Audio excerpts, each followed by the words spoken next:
But so before that game, like before we played UCLA, Purdue and St. Peter's was playing on that court. So I'm like praying to God, like, damn, I need St. Peter's to win. They somehow pulled it out. I'm celebrating in the goddamn tunnel like before the game. Like I'm like, we ain't losing this game now. Yeah. Like we going to that Final Four.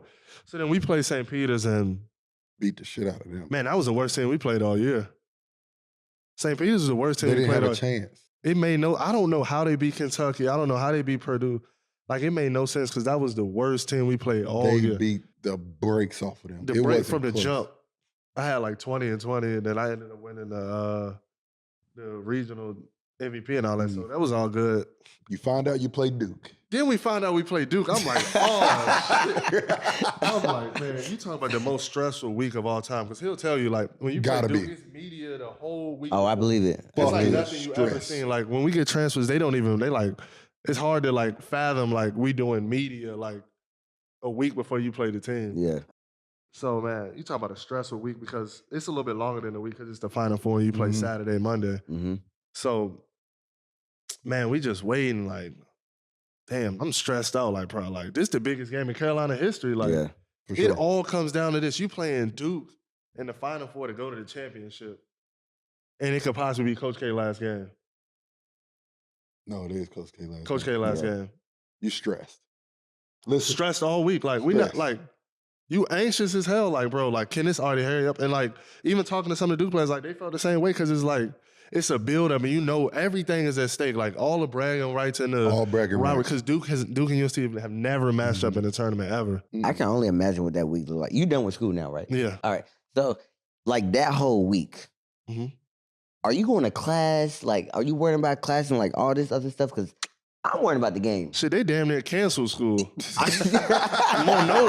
won't nobody. The students won't want to like. It was so much Nah. because the run was just. It made no sense. Like because we weren't supposed to be a Final Four team. Yeah, Like we're not Right. supposed to one be of the there, bro. craziest times in Carolina history. Like as a fan, that got to be like one of the Easily. top 5 seasons of just Yes, like watching. Like as a 100%. player, like I know y'all was turned. Like No. so, like school didn't matter for nobody at that point. Like I believe but it. yeah, we was going to class because Nigga. I wanted to get all the love. Listen. Yeah. Me and Reggie, we in Milwaukee, right? We Uh-huh. played Milwaukee. We played the Bucks. We with the Knicks. No, we with Dallas, and we are watching the game in the conference room. Mhm. Nervous. There's no fucking chance I can be in my room. I'm nervous as shit. We watching. They playing the game. They win. Me and Reggie look at each other. We get in the PJ. We're going. We got to fucking go. Bro, everybody was at the game. Everybody So- was at that motherfucker. So touching on the Duke game, so like the buildup was just crazy. The media around it, like this is the first time I'm starting to see my name on like talk shows, like Stephen A. Smith talk about me, Yeah. Colin Coward, my phone blowing up. He'll tell you because Daniel, my NIL guy, like I'm getting deals on deals. Like this, like when my life changed. Like, Mhm. and I'll hit on that after that. So we played Duke with like 3 minutes left. I rolled my ankle.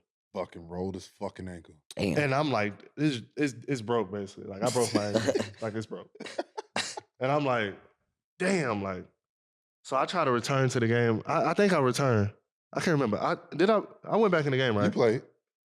By the grace of God, because I mean, shout out Jonas and Doug, like the best in the business by That's far. some Like business. Jonas and Doug don't get enough credit. And Jonas, we gonna get you your new weight room. For sure. He needs his new weight room. Got to. But Jonas and Doug best in it. I don't know how Doug got me back out there, like with a minute left. Like somehow, so I played like a minute or so just to grab a rebound out of that, but I just couldn't play no more. Like I was done, and like it's a close game. Like they got Mark Williams and Paulo. Yep. Mhm. And Brady, like he ain't physical, like he trying to Right. just shoot threes. So he had to hold it down. Thank God we had Puff though. Shout out Puff. Puff got a big rebound on Huge Paulo. He rebound. put his life into that rebound. Yeah. Shout out Puff Because Johnson. Paulo a big dude. Like Big Paulo guy. my size, Yeah. but probably bigger and Shout out strong. big boy. So we win the game. Were you on the court when Caleb hit that shot? Nah, I was on the sideline. I Yeah. don't with a broke ankle, jumped up, ran on the court. Like, I couldn't but and like probably the biggest shot, if one of the biggest shots in Carolina For history. sure. We got all-time bragging rights. Just because Right. how much was at stake with that end. Caleb hit that shot, we win that game, and then in front of 70,000 people, it was one of the craziest experiences of my life. Like I couldn't it didn't even feel like real life. It still just feels like a dream, just Yeah. everything that came from that, like, and Yeah. then like just looking over at Coach Williams in the stands, like after we got that W, just like That's tough. he gonna fake it and act like, oh, like da da da. But he wanted us to win that game so bad, and like it's like he wanted Coach K to go out like that. 100%.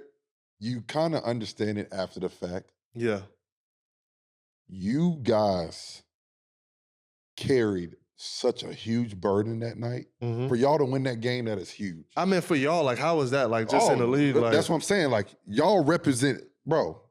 I was living through y'all. You know what I'm saying? Like, I wanted to be a part of it because at that point, I want to be a part of it because I want to help dictate what happens. Exactly. But you can't.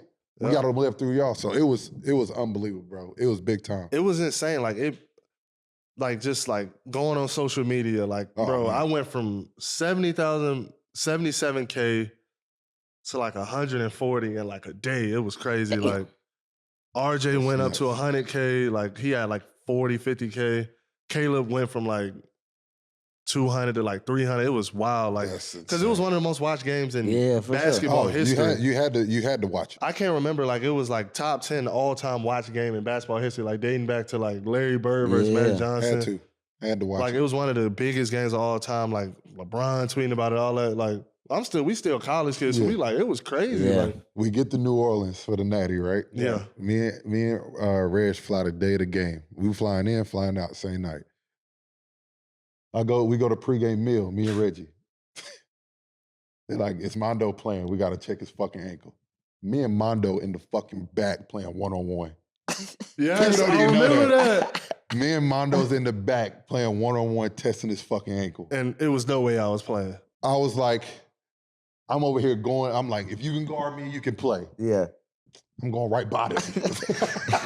I'm like, it ain't no way I'm playing. You got to play. Like, I don't know how he got out there. I don't know how he did it. Yeah. He fucking played. Y'all tricked the game. It is what it is. But honestly, the Duke game was enough for us. Hey, listen. Y'all won the Duke game, so you was cool. We won. We definitely won that listen, natty, we won the natty for we sure. We won the natty, but we didn't win the natty. I mean, Listen, if I had to switch it, I would have rather won the Duke game. Oh, 100%. Me personally, that is the game you had to win. Yeah, for sure. 100%. You had to win that game. Had to. Had to. I mean, I was working around clock like all day. Like that night when I got back to the hotel, everybody celebrated, doing whatever. Like I'm staying in, rehab. getting needled. Yeah. Jonas and Doug, I mean, their poor families, they didn't even see their family. They was working with me until like probably 2 in the morning. I wake up in the morning like 7, from 7 until like that whole day. I didn't go to shoot around and I did a little bit of media stuff. And then like that next day going into the game, like I was working around. I don't know how I played, but by the grace of God. That was a big moment, bro. Like for you to get to the national championship game, talk about y'all were up 15 points at halftime. What was going through your mind? Bro, halftime, we in the locker room. I'm like, bro, are we ready to win this game? Like, I don't know if this is the right mindset. Because before the game, I literally decided I didn't warm up at all for the game. I did not go out there until 10 minutes before. And I took like 3 or 4 layups. I'm like, all right, I'm going to just play. Yeah. And I was in the back with Coach May just trying to do movements, figuring out how to play, because like I had no business playing. So then, in the first half, I finished the game with 15 and 15. I don't know how. But yeah, so we go out there, like I'm having a good first half, solid first half, and like we up like 15 going into half. So I'm like, hold up, we ready to win this game low key. Like, and then I mean, they just come on. I'm in my first play, like set a screen. They do like a screen at the free throw line, throw the alley-oop to Dave McCormick. And after halftime, I sat down. I had nothing left in the tank. I was done. Cooked. Like my ankle was cooked. Like, but I'm just trying to push it out. Mind you, this he'll tell you too. That team, Coach Davis played 5 players. It was barely 6. Bro, we all averaged like 38 minutes a game. I'm not. He didn't play. Puff played a little bit. But remember, Puff was hurt all year. Yeah. Puff came back for the tournament. Puff couldn't get right, so we couldn't even really play him. But like in the tournament, he played, and he did good actually in that championship game. But yeah, they just came out and beat us. Puff broke down. But he started throwing up on the court and stuff. Oh, damn. Puff broke down. He started going through all types of shit. I was like, what the fuck? He started throwing up We blue had a shit. fucking I'm like, what's going on? meltdown. We had a fucking meltdown.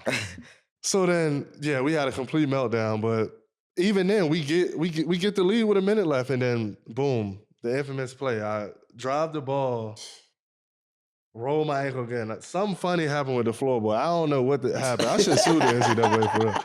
I don't know what happened. Like, if you look at the video, the floorboard like collapsed or something Shit weird. was crazy. Because we play in a football stadium, so they bring in those weird. So I Big don't know what ass happened. dent went in the floor. Dent in the floor. Boom. Ankle. Done.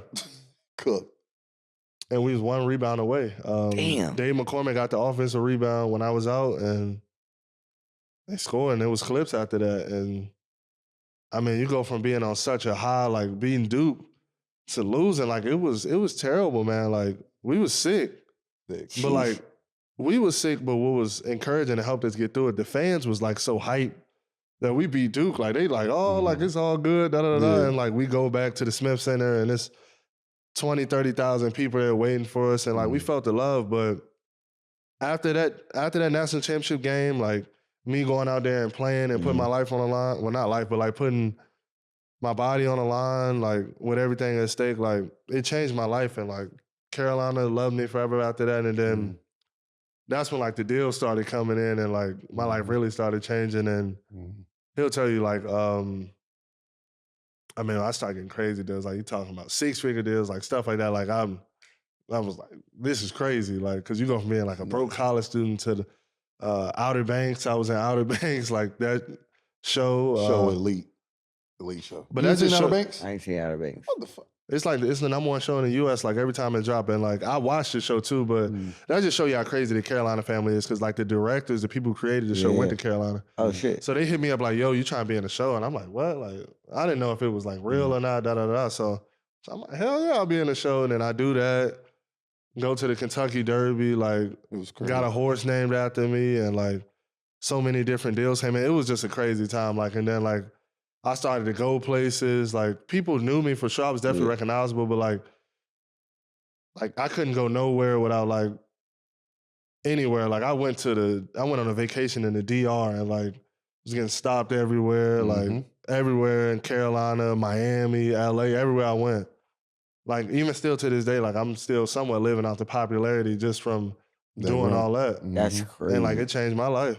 And then I think that's the biggest thing that people don't truly understand about Carolina.